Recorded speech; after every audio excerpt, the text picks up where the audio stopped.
आपका महंगा बिकेगा, आपकी लागत भी कम होगी, उपज भी ज़्यादा निकलेगी और बाजार का भाव भी आपको बहुत अच्छा मिलेगा। तो इस तरह से बहुत लाभ हैं, आप लोग इसे करें, जुड़ें।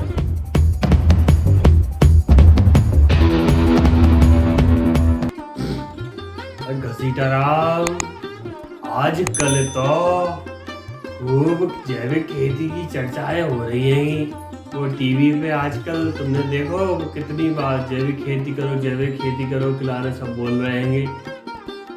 और अपने वे टिल्लू मामा है ना, वे तो बड़ी अच्छी जैविक खेती कर रहे हैं और खूब मुनाफा कमा रहे हैं। अपन भी करें यार, चलो कुछ सोचे जाके बारे में। चाचा चाचा कपड़ा सुखा लेगा।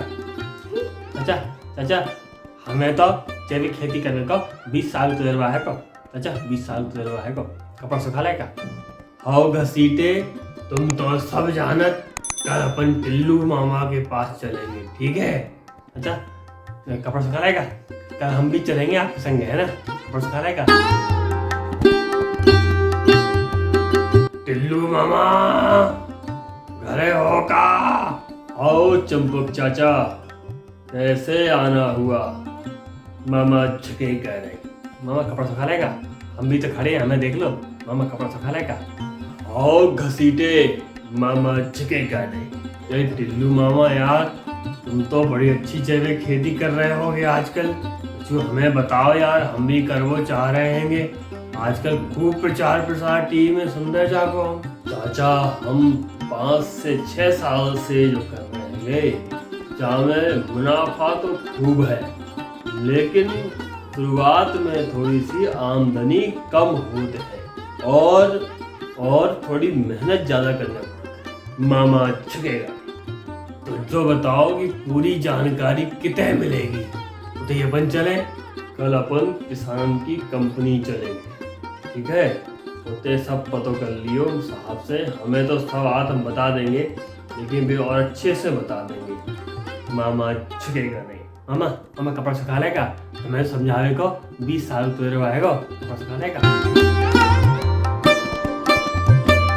साहब नमस्कार, जे चंपक चाचा और जे घसीटाराम हैंगे, इनको जैविक खेती के बारे में जानकारी लेने हैंगे, आप इन्हें बता दो। साहब नमस्कार, हमें जैविक खेती करने हैगी, हम बहुत सुन रहे हैं आजकल की वहाँ में खूब मुनाफा है वो, तो हमें बाहर के लाने थोड़ी जानकारी दे दो। नमस्कार टिल्लू मामा। आइए चंपक चाचा नमस्कार। देखिए चंपक चाचा, क्या है कि टिल्लू मामा जो है वो हमारे पहले हमने एक समूह बनाया था जैविक खेती के लिए, उससे जुड़े हुए हैं। तो इन्होंने मिलकर जैविक खेती प्रारंभ की 4-5 साल 6 साल पहले। तो ये भी अपना कर रहे हैं, अच्छा मुनाफा ले रहे हैं ये। और अभी हम फिर एक समूह बनाएंगे।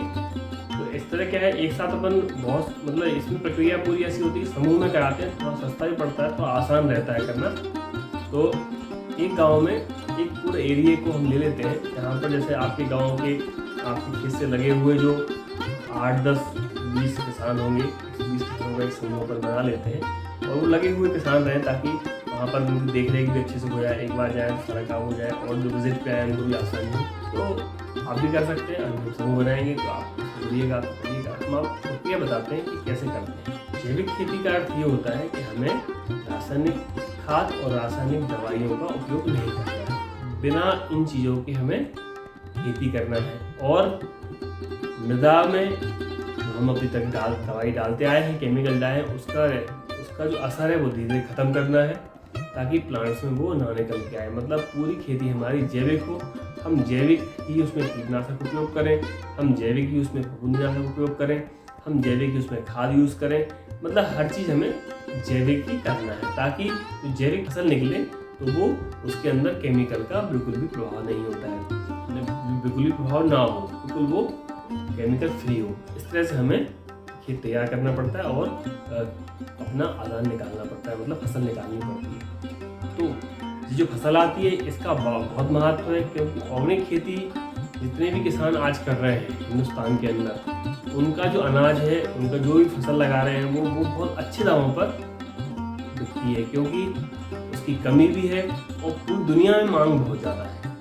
मतलब पूरी दुनिया में धीरे धीरे लोग समृद्ध हो रहे हैं, पैसा बढ़ रहा है लोगों के पास, तो जब पैसा बढ़ रहा है तो लोग अच्छे से अच्छा खाना चाहते हैं। तो विदेशों में तो बहुत ज़्यादा मात्रा में लोग ऑर्गेनिक पसंद कर रहे हैं। हमारे यहाँ भी बड़े शहरों में पैसा वाले लोग ऑर्गेनिक की सब्जी लेते हैं, फल ऑर्गेनिक लेते हैं, आपका पूरा का पूरा ये अनाज भी ऑर्गेनिक लेते हैं, सब कुछ ऑर्गेनिक लेते हैं और महंगे डबल दाम पे लेते हैं। मतलब अगर सामान्य गेहूं की ही बात करें कि अगर आप 30 रुपये 20 रुपये 30 रुपये किलो है तो वो 60 रुपये 70 रुपये किलो ले लेंगे और उसे खाएंगे, तो और महंगा भी बिकता है। तो इस तरह से फायदा ही बहुत है उसका, और स्वास्थ्य के लिए भी अच्छा है, हमारे लिए भी अच्छा है। आप घर में जब जैविक होगा तो आप लोग फैमिली भी जैविक खाएगी, आपके घर में जो सदस्य हैं वो भी ये अनाज खाएंगे तो वो भी स्वस्थ रहेंगे।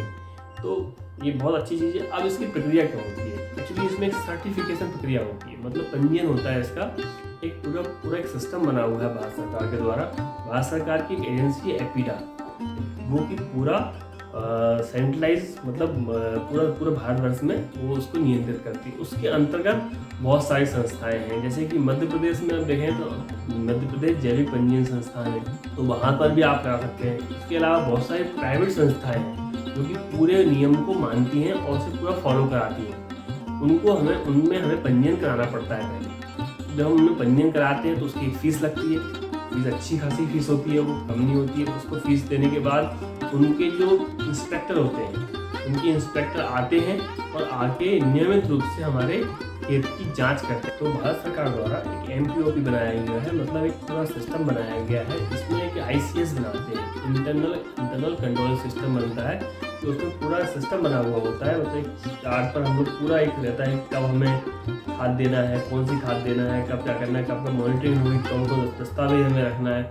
ICS का पूरा दस्तावेज होता है। दस्तावेज पे हमें रेगुलरली हम मॉनिटर करके जांच करके उसमें भरना पड़ता है कि इस बार हमने ये बीज यहाँ से लिया, ये बीज यहाँ से लिया, ये खाद ली यहाँ से ली, ये डाली हमने, ये दवाई यहाँ से ली हमने, बनाई है कि क्या है, पूरा हमने उसको करते हैं। फिर हम वो सब प्रक्रिया को अच्छे से करते हैं और मिट्टी की जांच नियमित रूप से होती है। हम जो कार्य प्रारंभ करते हैं उसके पहले मिट्टी की जांच करते हैं, उसमें केमिकल का टेस्ट करते हैं कि उसमें केमिकल के रेसिडुअल कितने हैं। उसके बाद जब वो फसल आती है तो फिर उसके बाद भी मिट्टी की जांच करते हैं और फसल की भी जांच करते हैं कि उसमें केमिकल के रेसिडुअल कितने हैं। इस तरह से पूरी प्रक्रिया में रहकर 3 साल लगते हैं। 3 साल तो कम से कम लगते हैं। अगर उसमें भी आपने कम से कम आपको 3 साल में 5 से 6 फसल आप लेना ही पड़ेगी। 6 फसल ऑर्गेनिक आप लेंगे तब जाके 7वीं फसल में आपको ऑर्गेनिक सर्टिफिकेट मिलता है। पहले साल सर्टिफिकेट जो रहता है वो प्रोविजनल टाइप के रहते हैं। उसके बाद जाके फिर जो आपको ऑर्गेनिक सर्टिफिकेशन एजेंसी का सर्टिफिकेट मिलेगा वो बहुत काम का होता है। अगर आपने अच्छी एजेंसी से कराया है तो आप वर्ल्ड वाइड लेवल पर भी बेच सकते हैं, क्योंकि जिन देशों में उनको मान्यता प्राप्त है उन देशों में वो सर्टिफिकेट चलता है। उसके माध्यम से जो उनके द्वारा सर्टिफाइड प्रोडक्ट होगा वो टेस्टिंग के बाद आपका विदेश जाता है। तो इस तरह से पूरी प्रक्रिया करते हैं। अगर आपको करना है तो आप आइएगा, बैठेंगे और उसका आगे प्रक्रिया करेंगे। तो इस तरह से अपन ऑर्गेनिक खेती कर सकते हैं, हमें करना ही चाहिए। हम तो सभी किसान भाई को सलाह देंगे कि धीरे धीरे जैसे किसी पे 5 एकड़ जमीन है तो 1 एकड़ आधा एकड़ से वो जैविक खेती प्रारंभ कर दे। पहले तो घर के लिए ही करे वो अपने, बाद में धीरे धीरे वो सर्टिफिकेशन कराए, तो थोड़ा पैसा खर्च करे। अगर नहीं करना है तो हमारी जो भारत सरकार की एजेंसियाँ हैं, सरकारी एजेंसियाँ हैं, उनसे करे, कम पैसे में भी काम वहाँ हो जाएगा। तो करके और सर्टिफिकेशन प्रक्रिया में जाए। इससे क्या है कि आगे चल के आप धीरे धीरे अपने पूरे खेत को ऑर्गेनिक कर सकते हैं। बस थोड़ा नुकसान इस बात का होता है, प्रारंभ में जब हम करते हैं मेहनत ज़्यादा लगती है और उपज कम होने की संभावना रहती है, क्योंकि हम DAP यूरिया यूज़ नहीं करेंगे, थोड़ा सा उपज गिरने की संभावना होती है। लेकिन इसीलिए हम बोल रहे हैं कि आप कम एरिया में करें। तो आपकी जैसे आधा एकड़, आप 4.5 एकड़ में आपने आधे एकड़ से प्रारंभ किया, आधे एकड़ में आपकी उपज कम होगी लेकिन 4.5 में आपको मिल रही है, कोई दिक्कत नहीं है। ऐसे करके धीरे धीरे आप बढ़ाते जाइए। लेकिन 3 साल बाद आपका महंगा बिकेगा, आपकी लागत भी कम होगी, उपज भी ज़्यादा निकलेगी और बाजार का भाव भी आपको बहुत अच्छा मिलेगा। तो इस तरह से बहुत लाभ है। आप लोग इसको करें, जुड़ें। आपका बहुत बहुत धन्यवाद साहब, आपका बहुत बहुत धन्यवाद। मामा झुकेगा नहीं। अच्छा कपड़ा सुखा लेगा, तो धन्यवाद देवी को 20 साल तो कपड़ा सुखा लेगा।